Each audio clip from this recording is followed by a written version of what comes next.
Vision ని చెప్పేందుకే ఈ summit అని భట్టి చెప్పిన దృశ్యం మనం చూసాము.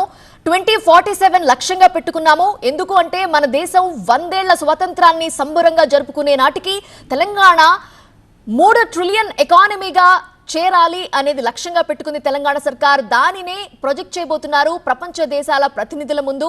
తెలంగాణ గ్లోబల్ సిటీగా ఏ విధంగా ఎవాల్వ్ అవుతోందో, అభివృద్ధికి సంబంధించి భవిష్యత్తు ప్రణాళికలు ఏంటో ఆవిష్కరించుతున్నారు.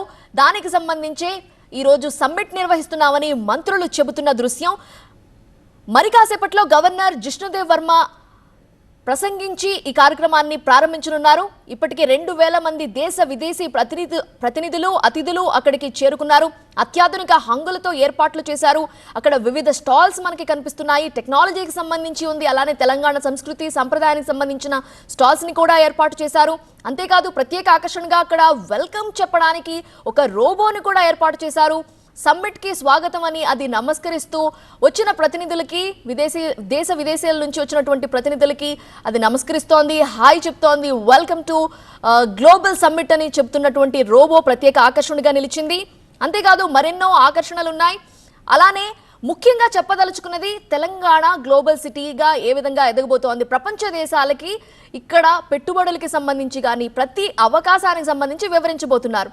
దాన్నే మేము ప్రొజెక్ట్ చేస్తున్నాం. తెలంగాణ విజన్ ఏంటి, రాబోయే సంవత్సరాల్లో విజన్ ఏంటి అనేది ఆవిష్కరించబోతున్నాము. అదే ఈ సమ్మిట్ యొక్క లక్ష్యమని తెలంగాణ సర్కార్ చెప్తోంది ప్రపంచ దేశాలకి. సో తెలంగాణ ప్రభుత్వం నుంచి ఇక్కడ పెట్టుబడులు పెడితే సహకారం ఏ విధంగా ఉంటుంది, అవకాశాలు ఏ విధంగా ఉంటాయి, మా విజన్ ఇది అని చెప్పే కార్యక్రమం అని తెలంగాణ సర్కార్ చెబుతోంది. ఇప్పటికే దేశ విదేశాల నుంచి వచ్చిన అతిథులు అక్కడికి చేరుకున్నారు. మరి కాసేపట్లో కార్యక్రమం ప్రారంభం కాబోతోంది. ఈ రోజు 3 సెషన్స్ ఏర్పాటు చేశారు. 3 సెషన్స్ లో వివిధ అంశాల మీద చర్చ జరగబోతోంది. అభివృద్ధి లక్ష్యంగా టెక్నాలజీని అందిపుచ్చుకొని ఏ విధంగా ముందుకు వెళ్ళబోతున్నాం, ప్రపంచ దేశాలకి ఏ విధంగా పోటీ పడబోతున్నాము అనేది చెప్పబోతున్నారు. దానికి సంబంధించి చర్చించడానికి స్పీకర్స్ చేరుకున్నారు. వివిధ దేశాల నుంచి వచ్చిన ప్రతినిధులు ఉన్నారు, వివిఐపీలు ఉన్నారు, పారిశ్రామిక రంగం నుంచి వచ్చిన ప్రముఖులు ఉన్నారు.